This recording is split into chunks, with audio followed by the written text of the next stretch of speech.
Hello बच्चों, कैसे हैं आप सब। मैं हूं आपका कॉमर्स टीचर संजय कुमार। और जैसे कि मैंने आपको प्रॉमिस किया था, कल एक नया क्वेश्चन लेकर आएंगे। ठीक है, सीबीएसई 2019 में जो भी आया भी था, 2019 की बात कर रहा हूं मैं, आया था। तो क्वेश्चन क्या है मैं थोड़ा सा आपको स्क्रीन पे दिखा देता हूँ। इलस्ट्रेशन 11 है ये। ठीक है, आपको ये थोड़ा सा कुछ पार्ट है यहाँ पे। ठीक है, नीचे बिल्कुल लास्ट में दिया हुआ है। और इसके साथ साथ में ये जो पूरा क्वेश्चन है आपको यहाँ पढ़ने को मिल जाएगा। ठीक है, आप अपना स्क्रीन पॉज करके देख सकते हैं। वैसे तो आपको पीडीएफ भेज दूंगा। तो ये सब चीज़ें हैं इसके अंदर। ठीक है, तो सबसे पहले मैं क्वेश्चन पढ़ता हूँ, उसके बाद इसको करना शुरू करेंगे। ठीक है, बहुत इजी सा क्वेश्चन आया हुआ है, ज़्यादा मुश्किल नहीं है, बस कुछ बातें हैं जो ध्यान रखने वाली है। ठीक है, स्टार्ट करते हैं। Ashish and Kanav were partners in a firm. ठीक है, sharing profit and loss in the ratio of 3:2। अच्छा, दो पार्टनर हैं, रेशियो है 3:2 का है। And 31 March 2018 their balance sheet was as follows. उनकी बैलेंस शीट क्या है, क्या क्या बता रही है। कह रहे कि बैलेंस शीट जब 31 मार्च 2018 की बात करें तो उनके पास लायबिलिटी साइड से पढ़ना शुरू कर रहा हूँ मैं। ट्रेड क्रेडिटर्स है 42,000 के, एम्प्लॉय प्रोविडेंट फंड है 60,000 का, 9,000 का मिसेस आशीष का लोन है। मिसेस आशीष का मतलब आशीष जी की धर्मपत्नी, मतलब कि वाइफ। ठीक है, उनका लोन है, वो पे करना है। तो कनव्स का लोन है, कनव पार्टनर है, उसका लोन तो पे करना पड़ेगा। वर्कमैन कंपनसेशन है 20,000 रुपये का। इन्वेस्टमेंट फ्लक्चुएशन रिजर्व गिवन है 4,000 रुपीज़। कैपिटल्स गिवन है आशीष की 1,20,000 और कनव की 80,000। Okay, now after this assets we are coming to the assets. Bank given है, बैंक बैलेंस 35,000, स्टॉक गिवन है 24,000, debtors 19,000, furniture to 40,000, plant machinery 2,10,000, investment 32,000, profit and loss 10,000। Okay, तो यहाँ तक ये सब चीज़ें गिवन है इसके अंदर। इसकी बात कह रहा है, जब एडजस्टमेंट की बात करते हैं, एडजस्टमेंट में क्या क्या चीज़ें दी हैं। कह रहा है on the about date they decide to dissolve the firm, Ashish agreed to take और फर्नीचर। फर्म को डिजोल्व कर रहे हैं और आशीष ने फर्नीचर ले लिया 38,000 का। और and pay off Mrs Ashish loan, और आशीष की वाइफ का जो लोन है वो खुद पे कर देगा। कह रहा है मैं पे कर दूंगा अपनी बीवी को, आपको बीच में पढ़ने की कोई ज़रूरत नहीं है। तो डेटर्स रियलाइज 18,500 रुपये के रियलाइज़ हुए हैं। और प्लांट रियलाइज़ हुआ है 10% मोर, मतलब कि जितनी भी प्लांट एंड मशीनरी की वैल्यू गिवन होगी क्वेश्चन के अंदर बैलेंस शीट में, उसे 10% ज़्यादा भी सेल हुआ है। Next, Kanav took 40% of the stock at 20% less than. अब जितना भी स्टॉक गिवन है, जैसे कि 24,000 गिवन है, उसका 40% तो कनव ने ले लिया। ठीक है, लेकिन जितना भी 40% उसकी वैल्यू है उसका 20% लेस करके। ठीक है, और कह रहे बाकी बचा हुआ जो है आपका स्टॉक, वो आपका 10% प्रॉफिट में बेचा गया। मतलब कि 24,000 का 40% तो ले लिया कनव ने 20% कम पे, और बाकी बचा हुआ किसने ले लिया, सेल हो गया वो। ठीक है, किसी कस्टमर को बेच दिया हमने। इसके बाद कह रहे trade creditors took over investment full settlement. Trade creditor ने पूरा का पूरा क्या लिया, इन्वेस्टमेंट ले लिया और अपना सेटलमेंट करा लिया। तो इस केस की कोई जनरलिटी नहीं होती बेटा। अगर कोई भी एक्सपेंस, कोई भी एसेट्स लाइबिलिटीज़ के सेट ऑफ हो जाती साथ में, तो उसकी कोई जनरलिटी नहीं होती। मैंने आपको बताया था क्यों नहीं होती है। Kanav agreed to take over the responsibility of completing dissolution of at an agreed remuneration of ₹12,000। कह रहा है कि उसको रेमुनेशन पे किया जाएगा 12,000 रुपीज़ का, और वो कह रहा है कि मैं रिलेशन का जो भी खर्चा मैं पे कर दूंगा अपनी तरफ से। ठीक है, तो उसको हम क्रेडिट करेंगे। ठीक है, उसके बाद कह रहा है एंड बियर रिलेशन एक्सपेंसेस, और रिलेशन एक्सपेंसेस की बियर भी करेगा वो। कह रहा है लेकिन actual expenses of relation amounted ₹8,000, लेकिन एक्चुअल में कितना हुआ, सिर्फ 8,000 हुआ है प्रिपेयर रिलेशन अकाउंट। तो सिंपल सी बात है, 8,000 हो जाए कितना भी हो, एक बार कॉन्ट्रैक्ट हो गया 12,000 देने का तो 12,000 देना पड़ेगा, मैंने आपको पहले बताया था। तो ठीक है, स्टार्ट करते हैं रिलेशन अकाउंट से। इसका फॉर्मेट बना लेते हैं। ठीक है,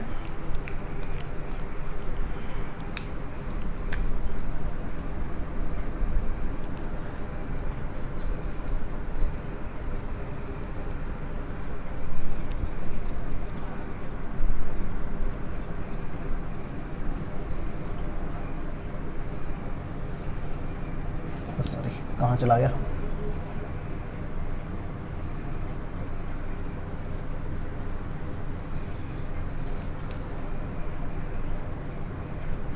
रिलेशन अकाउंट का भी हम फॉर्मेट बना रहे बच्चों। क्वेश्चन मैंने आपको पढ़ के बता दिया है क्या क्या है क्वेश्चन में, पीडीएफ आपको भेज ही दूंगा मैं आपको। ठीक है, तो ज़्यादा मुश्किल लगेगा नहीं क्वेश्चन, क्योंकि हम लोग मिलके करने वाले हैं। ठीक है बच्चों, तो बहुत अच्छे से करेंगे, कोई डाउट नहीं बचना चाहिए, किसी तरह की कोई प्रॉब्लम नहीं आएगी।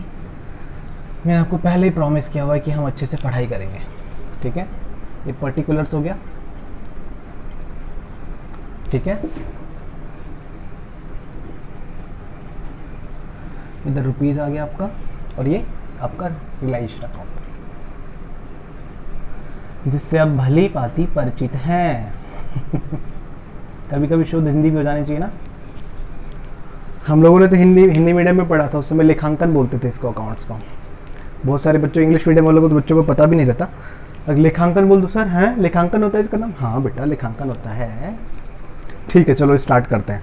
तो सबसे पहले जो स्टार्ट करना है मेरे को, बैलेंस शीट से स्टार्ट करना है, क्योंकि एसेट्स ट्रांसफर करने हैं सबसे पहले। फर्स्ट ऑफ ऑल क्या करूँगा, एसेट्स ट्रांसफर करूँगा। स्टॉक गिवन है तो सबसे पहले यहाँ पे लिख लिया मैंने टू स्टॉक, ठीक है। स्टॉक कितना गिवन है बेटा? 24,000 रुपये का। मैंने आपको बोला हुआ है कि अंदर भी लिख सकते हैं, बाहर भी लिख सकते हैं, कोई प्रॉब्लम नहीं है। डेटर्स गिवन है, ठीक है, टू डेटर्स। डेटर्स कितना का गिवन है बेटा? डेटर्स गिवन है 19,000 का, ठीक है। इसके बाद में फर्नीचर गिवन है, टू फर्नीचर। फर्नीचर की वैल्यू कितनी है बेटा? 40,000 रुपीज़ है, ठीक है। और प्लांट की वैल्यू गिवन है 2,10,000 रुपये, ठीक है। 2,10,000 लगा देते हैं हम, जितनी गिवन है। और इन्वेस्टमेंट भी गिवन है, क्या बात है, इन्वेस्टमेंट भी गिवन है 32,000 रुपये। और इसके अंदर एक मस्त बात बताऊं आपको, एक प्रॉफिट एंड लॉस का बैलेंस गिवन है, ठीक है। अब आप कहेंगे सर ये तो एसेट साइड में गिवन है, ठीक है। अब देखिए, जो भी एसेट साइड में प्रॉफिट एंड लॉस का बैलेंस दिया होता है उसको कभी ट्रांसफ़र मत करना रिलेशन अकाउंट में, वो गलत एंट्री हो जाएगी, ठीक है। क्योंकि डायरेक्ट वो कहाँ जाना चाहिए, पार्टनर्स के कैपिटल अकाउंट में ट्रांसफ़र होना चाहिए। अगर आपने यहाँ पे बाई चांस कर भी दिया है तो आंसर सेम आने वाला है, उससे कोई फ़र्क नहीं पड़ेगा, ठीक है। लेकिन फिर भी आपको यहाँ पे नहीं डालना चाहिए, इट्स गलत, बैड प्रैक्टिस, ठीक है। तो इसको मैंने सिर्फ आपको समझाने के लिए यहाँ पे ट्रांसफ़र किया कि प्रॉफिट एंड लॉस का डेबिट बैलेंस मैंने यहाँ पे ट्रांसफ़र किया है, एक स्पेशल ट्रांजेक्शन के जैसा है ये भी। तो इसको यहाँ पे ट्रीट नहीं करना है, हमें कहाँ पे डालना है, पार्टनर्स की कैपिटल अकाउंट में डालना है, ठीक है। समझ गए आप मेरी बात को, ठीक है। तो मैं ये आपको समझाने के लिए मैंने आपको लिखा था, इसको रफ कर रहा हूँ मैं। तो स्पेशल ट्रांजेक्शन का पार्ट है, ठीक है, इसको ध्यान रखना। इसके बाद में एसेट्स में कोई चीज़ बची नहीं, ठीक है। अब आ जाते हैं लायबिलिटीज साइड में। लायबिलिटीज में मेरे को ट्रांसफर करना है सबसे पहले ट्रेड क्रेडिटर। ट्रेड क्रेडिटर बोल दो या फिर खाली क्रेडिटर बोल दो, बात एक ही है, ठीक है। क्योंकि उनके पैसे देने हैं मेरे को। जिन लोग ट्रेड क्रेडिटर का मतलब जिनसे बिजनेस चल रहा है उनसे उधार लिया हुआ है। एम्प्लॉय प्रोविडेंट फंड है, ठीक है। यहाँ पे बाय नहीं लगा है, बाय लगा देता हूँ, बाय प्रोविडेंट फंड है। तो देखिए प्रोविडेंट फंड के ऊपर तो क्या होता है, आपको पे करना ही पड़ेगा, ठीक है। प्रोविडेंट फंड जो होता है पे करना ही पड़ेगा एम्प्लॉयज़ का, क्योंकि वो एम्प्लॉय का राइट है भाई। आपने उसके पैसे काटे, अब उसको पे नहीं करोगे। मिसिस आशीष का लोन है, आशीष का लोन होता तो नहीं आता, लेकिन उसकी वाइफ का लोन है तो वो यहाँ पे डालना पड़ेगा, क्योंकि it's treated as like a third party loan. आप समझ रहे हैं ना कि मैं थर्ड पार्टीज लोन है, इसलिए मैंने इसको यहाँ पे ट्रांसफर किया 9,000 रुपीज़। इसके बाद में देखिए कानव्स लोन, कानव तो पार्टनर उसका नहीं आएगा। वर्कमैन कंपनसेशन रिजर्व गिवन है। अब देखिए वर्कमैन कंपनसेशन रिजर्व गिवन है बेटा, वर्कमैन कंपनसेशन रिजर्व, ठीक है। तो इस केस में मैंने आपको बताया था, अगर मान लो कोई भी लायबिलिटी है, ठीक है, तो उतना लायबिलिटी का पार्ट यहाँ पे ट्रांसफर होगा, यहाँ पे पे ऑफ हो जाएगा, ठीक है। लेकिन उस पर कोई भी अगर लायबिलिटी नहीं है, तो उस पर मतलब कि कोई भी लायबिलिटी नहीं है, तो उस केस में यहाँ पे ट्रांसफ़र नहीं होगा, वो डायरेक्ट कहाँ पे जाएगा, पार्टनर्स की कैपिटल अकाउंट में बांट दिया जाएगा क्रेडिट साइड में, ठीक है। तो ये भी मैंने आपको समझाने के लिए मैंने यहाँ पे डाल दिया, ठीक है। इसका ध्यान रखना है आपको, यहाँ पे नहीं ट्रांसफ़र करना है इसको बच्चे। इसके बाद देखिए वर्कमैन कंपनसेशन रिजर्व नहीं ट्रांसफर करना। इन्वेस्टमेंट फ्लक्चुएशन रिजर्व दिया सर, इसका क्या करें, ये डालना पड़ेगा बेटा, क्योंकि आपको इन्वेस्टमेंट भी गिवन है। इन्वेस्टमेंट फ्लक्चुएशन रिजर्व तो आपको डालना ही पड़ेगा इधर। क्यों डालना पड़ेगा, क्योंकि इसके साथ सर एसेट्स गिवन है। कौन सी, इन्वेस्टमेंट गिवन है। इन्वेस्टमेंट गिवन है तो मतलब कि वो तो डालना ही पड़ेगा, ठीक है। तो आप इसका टोटल करके यहाँ पे डाल देंगे हम लोग, ठीक है। तो इसका टोटल जैसे कि मैं कर रहा हूँ 3,25,000 रुपये गिवन है सॉल्यूशन से, ठीक है। क्योंकि ज़्यादा टाइम कैलकुलेशन में लगाएंगे तो पूरा टाइम तो इसमें लग जाएगा। और मेरे कॉमर्स के बच्चे इतने तो होशियार हैं ही, वो कि खुद भी कैलकुलेशन कर सकते हैं, सर ने सिखा दिया है कैलकुलेशन करना भी, ठीक है। तो यहाँ तक तो ये बात हो गई, सारी ट्रांसफ़र कर दी हमने लायबिलिटीज़ वगैरह। अब हमारी बात आ गई है किसकी बेटा, एसेट्स की। अच्छा सॉरी, यहाँ पे 1 लाख 1000 दिया हुआ है इन्वेस्टमेंट फ्लक्चुएशन रिजर्व को छोड़ के, तो मैं इसको भी टोटल कर रहा हूँ इसका, ठीक है। 1,01,000 है प्लस में 4,000, तो 1,05,000 ट्रांसफर कर देता हूँ यहाँ पे, ठीक है। 1,15,000 तो नहीं हो गया, 1,05,000, 1 लाख, ठीक है, 1,15,000 यहाँ पे, 1,11,000 गिवन था, तो 5,000 4,000 और जोड़ दिया, तो 1,15,000 हो गया ये, ठीक है पूरा। इसके साथ में अब क्या करना है अपने को, अब अपने को करना है एडजस्टमेंट से क्वेश्चन सॉल्व। कह रहे हैं Ashish agreed to take over furniture at ₹38,000 and pay off Mrs Ashish loan. तो आशीष ने क्या किया, फर्नीचर ले लिया, तो ठीक है, सबसे पहले तो उसी का हिसाब किताब करते हैं, ठीक है। बाय आशीष कैपिटल, फर्नीचर लिया भाई साहब, ठीक है। कितने का ले लिया भाई साहब आपने फर्नीचर, कह रहे मैं 38,000 में ले लूँगा, तो 38,000 तो पार्टनर्स को, ठीक है, ये हो गया। इसके बाद में क्या कह रहा है कि आशीष का लोन, वाइफ का लोन भी पे करेगा, ये वाला जो लोन का हिस्सा है वो कौन पे करेगा, आशीष पे करेगा, तो टू आशीष, ठीक है। और हाँ, एक चीज़ का ध्यान रखना, पेड मिसेस आशीष लोन, ये लिखना मत भूलना, नहीं तो एग्जामिनर मार्क्स काट सकता है। आपने किस चीज़ के डाले उसको पता ही नहीं चलेगा। और यहाँ पे लिख देना फर्नीचर टेकन, ठीक है, ताकि एग्जामिनर को पता चले, आपको भी ध्यान रहे कि भाई किस चीज़ के लिए ट्रांसफ़र किया, बाद में चेक करने लगो तो। इसके बाद कह रहे बेटा डेटर से रिलाइज हुआ 18,500 के, तो डेटर से कितना पैसा है 18,500, तो बाय बैंक 18,500, ठीक है। इसके बाद में क्या हुआ, प्लांट रियलाइज हुए हैं, ठीक है। प्लांट से कितना पैसा है, कह 10% मोर। प्लांट था कितने का, प्लांट था 2,10,000 का, तो 2,10,000 का प्लांट था, कितने का था 2,10,000 का, तो इसमें 10% इसी का, और तो इसका 10% कितना होगा 21,000 रुपये, इसी को इसमें टोटल कर दिया, तो कितना पैसा आ गया इसका टोटल 2,31,000 रुपये, ठीक है। तो बाय प्लांट एंड मशीनरी, खाली प्लांट वर्ड लिख रखा है तो खाली प्लांट तक ही रहने दो, मशीनरी मत लिखो। 2,31,000 रुपये, ये भी आ गया, ठीक है बेटा, यहाँ तक हो गया। अब ये कह रहा है कनव ने ओवर कर लिया 40% ऑफ स्टॉक, जो कनव पार्टनर है उसने क्या किया, स्टॉक ले लिया 40%, लेकिन 20% कम पे, तो वो कैसे निकालेंगे। अब जैसे कनव पार्टनर है, उस टोटल स्टॉक है कितना, स्टॉक की जो वैल्यू गिवन है वो गिवन है अपने को 24,000। अब इसके अपने को क्या करने पड़ेंगे, 2 पार्ट्स में इसको डिवाइड करना पड़ेगा, एक तो 40% वैल्यू और इसका 60% वैल्यू। तो आपने सोचा सर ये 40% तो आपने यहाँ पे लिखा, 60% कैसे लिखा, 60% इसलिए लिखा बेटा, कोई भी वैल्यू अगर गिवन होती है तो अपने आप में 100% होती है, ठीक है। कोई भी अगर वैल्यू गिवन होती है तो अपने आप में क्या होती है 100% होती है। तो इसके बाद जब अगर 40% ये है तो 100 में से 40 गया तो कितना आ गया बेटा, 100 माइनस 40 किया तो कितना आ गया 60% आ गया।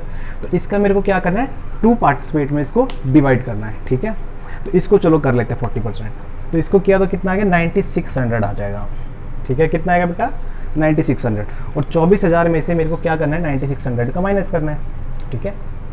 ठीक है, कितना आएगा 00 इधर 4 आ गया, इधर कितना बचा 13 में से 9 गए तो 4, इधर बचा 1, तो 14,400 रुपये, ठीक है। तो 9600 पे क्या कह रहा है कि वो 20% लेस देन, जितनी इसकी वैल्यू गिवन है उसका भी 20% लेस करेगा वो।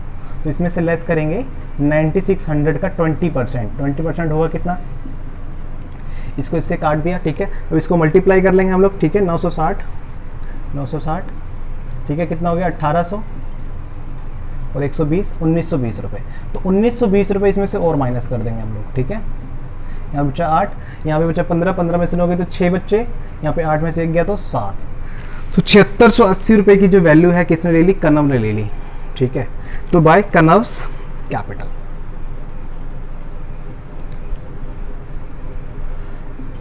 कनव ने क्या ले लिया बेटा, स्टॉक लिया, तो इसके ब्रैकेट में लिख देंगे स्टॉक टेकन,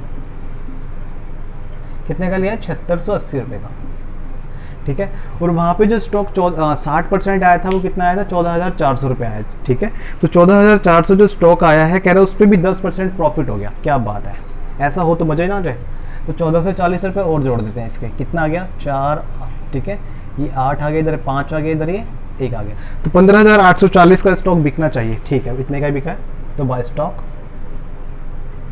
15,840, ठीक है। तो 15,840 का स्टॉक बिक गया। अब तो कुछ क्या बचा, अब तो स्टॉक में कुछ बचा ही नहीं बात। Trade creditors took over investment full settlement. जो क्रेडिटर थे ये कह रहे हैं भैया आपकी इन्वेस्टमेंट दे दो। जो क्रेडिटर्स थे वो क्या कह रहे हैं, ये क्रेडिटर्स, कि आपकी इन्वेस्टमेंट दे दो मेरे को, ठीक है, मैं आपसे कोई पैसा नहीं लूँगा, ठीक है। मतलब कि फुल एंड फाइनल सेटलमेंट हो गया। आप मेरे को 42 देने हैं, आप अपनी 32,000 की इन्वेस्टमेंट दे दीजिए, मैं आपसे कोई पैसा नहीं मांगूंगा। तो that's means it's called full and final settlement instead of in kind of assets, ठीक है। तो in kind of assets, instead को ध्यान मत रखना, भूल जाना, ठीक है। तो इन काइंड ऑफ एसेट्स के फॉर्म में जब एक्सचेंज हो रहा है तो इस केस में इसकी कोई एंट्री नहीं होगी, ठीक है।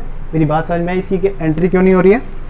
इसके बाद में है लास्ट, करेक्ट, कानून ने अग्री हुआ है कि took over responsibility of completing dissolution at an agreed remuneration 12,000। अब जो कानव है वो क्या कह रहा है कि 12,000 रुपये मेरे को दे दो, रिलेशन एक्सपेंसेस मैं बेयर करूँगा, मैं, ठीक है भाई आप ले लो। और कह रहे एक्चुअल में रिलेशन हुआ कितना एक्सपेंस, 8,000 रुपये। तो देखो इस केस में मेरे को कंपेयर करने की कोई ज़रूरत नहीं है, क्योंकि कॉन्ट्रैक्ट कितने का दिया है, 8,000 रुपये का। अगर 8,000 से ज़्यादा का भी खर्चा हो जाता और वो बियर करने के लिए रेडी रहता तो वो रिस्पॉन्सिबल है, क्योंकि उसने कॉन्ट्रैक्ट क्यों लिया भाई, है ना। उसने जब कॉन्ट्रैक्ट ले लिया तो उससे ज़्यादा कम आया ज़्यादा आया, मेरे को इससे मतलब नहीं है, मेरे को उसको पे करना पड़ेगा। तो कितना पे करना पड़ेगा बेटा, 12,000 रुपये। तो कौन है ये, कानव, टू कानव, ठीक है, टू कानव का 12,000 रुपये पे करना पड़ेगा। तो ये सब चीज़ें तो आ गई हमारी। अब देखिए क्वेश्चन के अंदर एक प्रोविडेंट फंड दिया हुआ है और क्वेश्चन में कहीं पे भी नहीं बोला कि इसकी जो लायबिलिटी है पे ऑफ की है कि नहीं की है।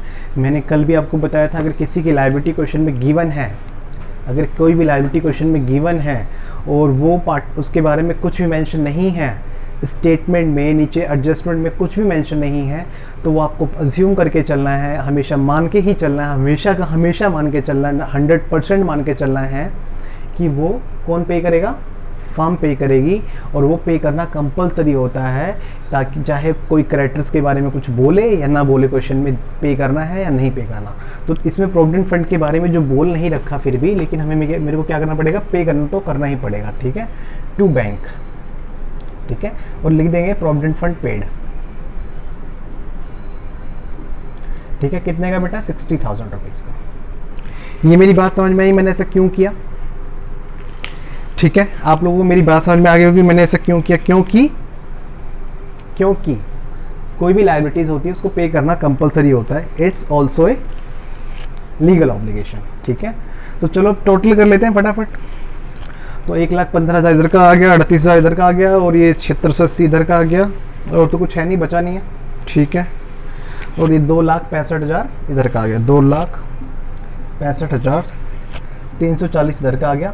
नीचे मैंने टोटल कर दिया, इसका टोटल थोड़ा नीचे कर देता हूँ ताकि वहाँ पे भी प्रॉफिट भी ट्रांसफ़र करना है। तो 4,26,020 का टोटल आ गया, ठीक है। और इसके बीच का जो डिफरेंस आया प्रॉफिट में हमारे को आया है, गेन हुआ है, ठीक है। तो उसको टू पार्टनर्स कैपिटल अकाउंट, जो प्रॉफिट हुआ है कितने का हुआ बेटा, ये इधर का टोटल आप जब माइनस कर दोगे, ये वाला ये वाला और ये वाला, इसका टोटल जब आप माइनस कर दोगे 4,26,020 रुपये से, तो आपका प्रॉफिट जो आ रहा है एज पर क्वेश्चन 20,020 रुपीज़, ठीक है। और ये आपको किस में बांटना है, आशीष में, ठीक है, और कानव में, ठीक है। और कितना कितना बांटना है, 12,012 रुपये तो इसको मिलेंगे, 8,008 रुपये इसको मिलेंगे। तो देखो हमारे लोगों की मेंटलिटी कैसी होती है बेटा कि क्वेश्चन जो होगा हमेशा राउंड फिगर में आएगा, ठीक है। तो अगर ऐसा जिन बच्चों ने एग्ज़ाम दिया होगा 12,012 आ गया तो उनकी तो सांसें फूल गई होंगी, क्योंकि इस क्वेश्चन के अंदर क्या है, बैंक अकाउंट भी बनाने के लिए नहीं बोल रखा, कैपिटल अकाउंट भी बनाने के लिए नहीं बोल रखा, कि बैंक से कम बैलेंस तो मैच हो जाता है। तो उनको तो लगाओ कि गलत तो नहीं है, 12,012 रुपये आ गया, इधर 8,008 रुपये हो गया, और इधर 20,020 रुपये आ गया, ऐसा कौन सा वैल्यू आता है। तो जो एग्ज़ाम में क्वेश्चन आते हैं उसमें हमेशा आप उम्मीद करके चलना, ये रिलेशन पूरे चैप्टर के अंदर भी ऐसा होता ही है कि कुछ रुपए के अंदर फ्रैक्शंस के अंदर भी अमाउंट आ सकती है, ठीक है। ध्यान रखना फ्रैक्शन तक के भी अंदर अमाउंट आ सकती है, ठीक है। फ्रैक्शन वाले जो फॉर्मूले होते हैं डेसिमल वाले, वो आपको मैं आगे सिखाऊंगा कि कैसे, अगर मान लो कोई जैसे 5.5 से ऊपर आ गया कुछ भी तो उसको 1 मान लेना है, ठीक है। वो सब चीज़ें आगे क्वेश्चन में अगर कोई फ्रैक्शन वाली फिगर मिलेगी तो उसको मैं कराऊंगा। तो लेकिन ऐसे भी फिगर आ जाता है, जैसे हम लोगों को आदत है कि 12,000 राउंड फिगर, 8,000 राउंड फिगर की ऐसी आदत है ना, तो ऐसे छोटे छोटे फ्रैक्शन में भी आपको अमाउंट्स मिलेंगे क्वेश्चंस में, तो घबराने की कोई बात नहीं है। यू आर द करेक्ट, आपको अपने ऊपर कॉन्फिडेंस होना चाहिए, ठीक है। आंसर मैच होना या ना होना हमारे कॉन्फिडेंस पे डिपेंड करता है। अगर अच्छे से करें तो अपने आप डेफिनेटली मैच हो जाएगा, ठीक है। और टोटल हमेशा ध्यान से करना है, गलती नहीं करनी, जल्दीबाजी नहीं करनी। 2 मिनट एक्स्ट्रा लगा लो, टोटल पे अच्छे से कर लो, फिर उस क्वेश्चन को लीव करना है, ठीक है। तो इस क्वेश्चन को पूरा हमने समझ लिया, जो कि 2019 बोर्ड में आया हुआ है, ठीक है। CBSE कहाँ पे? राजस्थान में, राजस्थान के बोर्ड में आया हुआ बेटा ये, ठीक है। तो ये क्वेश्चन आया हुआ है, इसको एक बार देख लेना, मैं आपको पीडीएफ भी भेज दूंगा, इसको समझ भी लेना। और जो ये स्टॉक वाला पॉइंट था, स्टॉक वाले को दोबारा से एक बार समझा रहा हूँ कि टोटल स्टॉक बैलेंस शीट में 24,000 गिवन था, ठीक है। पार्टनर जो है, पार्टनर किसने लिया था इसको? कनव ने। कनव कह रहा है कि मैं 40% ले लूँगा, तो 40% इसका है 9,600 आया, ठीक है। इसका जो 9,600 आया उसको फिर इन दोनों ने क्या किया, कह रहा है कि इसके पे 20% में और कम करूँगा, कह रहा लूँगा स्टॉक लेकिन 20% और कम करूँगा जब मैं इसको बाय करूँगा। तो जो 9,600 आया, इसको 20% मैंने लेस किया तो 920 आया, 920 को मैंने माइनस कर दिया तो कितना है? 7,680 आ गया, ठीक है। इसमें से माइनस करने के बाद 7,680 आ गया, तो इतने के मैंने वैल्यू कनव को दी थी। और इसके बाद में फिर 24,000 जो था उसका 60% आया था 14,400, ठीक है। कितना आया था बेटा ये? मैं यहाँ पे अलग से भी देता ताकि आप कंफ्यूज ना हो। 14,400, ठीक है। तो 14,400 जब आया तो इसके ऊपर वो कह रहा है कि 10% एक्स्ट्रा पे बिका है। ये भाई साहब तो कम पे ले रहे हैं, घर के बंदे होके, बाहर मैक्सिमम महंगा बिक गया, ठीक है। तो ये क्या हुआ, हमने 10% का प्रॉफिट ऐड कर दिया, तो ये जो 1440 लिखा है 10% है प्रॉफिट गेन, ठीक है, 14,400 का। तो इसको ऐड कर दिया, 14,400 आ गया। तो एक्चुअल में जो एसेट्स मेरा सेल हुआ, स्टॉक सेल हुआ 14,400 प्लस में 1440 का टोटल कितना है बेटा? 15,840, ठीक है। पूरा क्वेश्चन खत्म हो गया। कोई डाउट होगा तो आप मुझे बताएंगे, मुझसे पूछेंगे, ठीक है। Thanks for today, thanks for watching, thanks for learning.